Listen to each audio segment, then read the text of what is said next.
ఈయన లాంటి నాయకుడు నాకు తెలిసి ఎవ్వరూ లేరు. ఈయన వ్యవసాయం కోసం పెట్టిన ఒక్కొక్క పథకం మట్టికి ప్రాణం పోసినట్టుంటది. ఈయనకున్న ప్రాబ్లం వల్ల ఏందంటే స్పీడ్.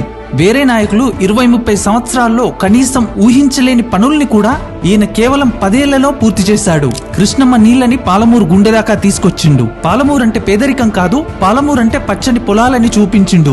కరువు నేలలో వరి పండించి కన్నీటి పాలమూరుని కాసుల పాలమూరు చేసిండు. రైతు చేత్తో విత్తనమేసే ముందే రైతు జేబులో రైతు బందేసిండు. రైతు కళ్ళు మూసినా ఆ ఇల్లు వీధిలో పడకుండా పరుగు కాపాడిండు. 70 ఏళ్లు ఫ్లోరైడ్ తో వంగిపోయిన నల్గొండాని నిటారుగా నిలబెట్టిండు. కంటి వెలుగుతో లక్షల మంది కళ్లల్లో వెలుగు నింపిండు.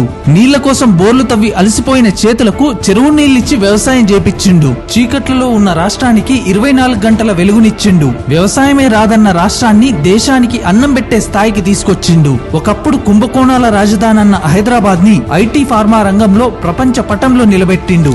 చరిత్ర చాలా మందిని మర్చిపోతుంది, కానీ కె చంద్రశేఖరరావు గారి పేరు తెలంగాణ ఉన్నంత కాలం నిలిచి ఉంటుంది. తెలంగాణ చరిత్ర నుంచి ఆయన్ని కాని, ఆయన తెచ్చిన పాలసీలను కాని ఎవ్వరూ చెరపలేరు. ఎందుకంటే తెలంగాణే ఆయన చరిత్ర, ఆయన చరిత్రే తెలంగాణ. ఈయన గురించి చెప్పాలంటే ఒక్క వీడియో చాలదు.